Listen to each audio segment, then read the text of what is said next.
In 1984, we had no doubt, we had the greatest Olympic boxing team ever because we won 9 gold medals, one silver and 1 bronze. Now, Mike Tyson and myself, we was on the losing squad trying to make the team. Mike Tyson had lost in the Olympic trial, I lost in the Olympic trial. We were number 2. The ranked number 1 guy in light heavyweight division, a guy named Ricky Wonderful Womack from Detroit, Michigan. He was trained by Emmanuel Stewart. And so now Ricky Womack became ranked number 1 in the amateur world champion because he knocked out the Cuban and he knocked out the Russian. And he did it on ABC television in front of Howard Cosell. So Howard Cosell said he was the guy. But I realized that he did win no fights, but I'm the only guy that beat him. I'm the only guy that beat him, So when it all came down, going into the Olympics, me and Mike had to train together. So me and Mike, now Mike was 17 and I was 21. And what happened, didn't nobody like Mike. Because majority of everybody was scared of Mike because Mike was the only fighter that was amateur, had to pay people to spar with him. And the reason why he had to pay people to spar with him because he knocked them out. I'm like, Mike would have on these big 18-ounce gloves and they had headgear and Mike still knocked them out. So Mike didn't have any sparring partners. So, but me and Mike be in the gym, and I have to admit, Mike the only person that can outwork me in the gym. And he was an expert in everything that he did. He jump rope real good, he hit the bag real good, hit the hand pass real good, hit the speed bag. Everything that he did was so good, and I'm like, God, this guy can't be human. I say, hey Mike, you want to spar? No, not you. But I'm just telling you, I'm just pretending that you Mike right now. It's cool. You about Mike's size. So Mike looked at me and said, Evander, you my friend. I don't want to hurt you. So Mike promised me that he ain't gonna use nothing but his left hand. I said, what? He said, I'm just gonna use my left hand. Mike, you gonna need both your hands. No. I hit real hard. I'm a heavyweight. He got that little bit of boys. I'm a heavyweight. I hit real hard. He said, I'm bigger than you. I said, Mike, you're not bigger than me. You're just heavier than me, Mike. Look how short you is, Mike. But this is how the thing starts. So of course, we end up sparring. Mike said we're just gonna use just one hand. So I said, okay. Like this, he started putting that hand by the chin, like that, like a boop. A boop. Boop. All of a sudden, Mike,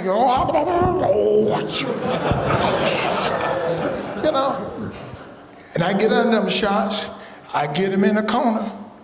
He can't get out. And so the Olympic coach jump in, I can't let my two tough fighters do this. Stop. So Mike looked at me and said, man, you good. I said, Mike, I ain't good. I said, you the one good. I said, you 17 years old, Mike. I said, I'm a grown man. I'm 21. I said, you ain't got license to do nothing, man. So ever since that day, Mike didn't bother me. He bothered everybody else, but it didn't bother me. I said, that's how far me and Mike's relationship you go for us back in the amateur boxing. Of course, Mike, he loses against Henry Tillman, so he don't make the Olympic team. Now, I don't supposed to make the Olympic team, but I fight Ricky Wonderful Womack, and Howard Cosell told me, he said, his upper body strength too strong for you, Holyfield. You cannot handle him. I beat Ricky Womack Saturday. So I had to fight Ricky Womack again the next day on Sunday. I beat him again. That's the day when Howard Cosell stepped in and said, I apologize. I make it plain where you can hear it. And me and Howard Cosell became buddies. And so all of a sudden, when I go into the Olympics, I come in as the guy that isn't supposed to be there. Matter of fact, when we had the Olympics in Los Angeles, they had 12 seats, 12 stools. I sit on the stool, and everybody, all the reporters came up. I'm the only person, then a reporter asked anything. Didn't ask me one question or anything. Even the people from Atlanta didn't ask me nothing.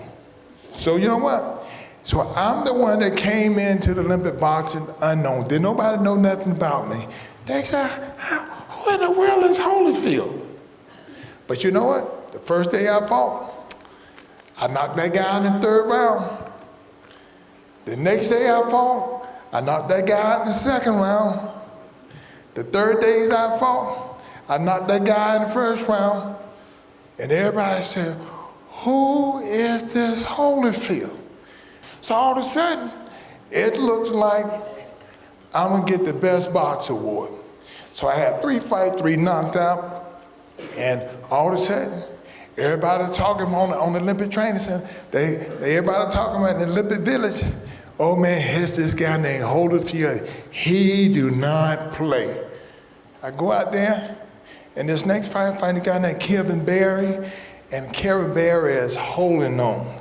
I'm telling you, he must got octopus legs. He grabbing, he won't let me get no shots in it, because it's obvious that he's saying he's not gonna get knocked out. But in my mind, it's impossible for you not to, because you get hit. Now I think anybody get hit can be knocked out. Boy, and I was hitting him. But he kept holding on. He kept holding on. He kept hugging.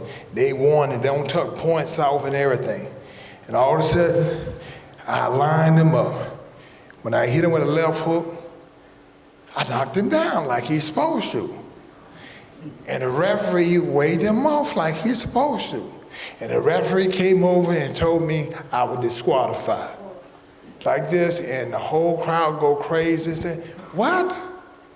And so, you know, because it was Olympics, they didn't overturn the decision, so I lose.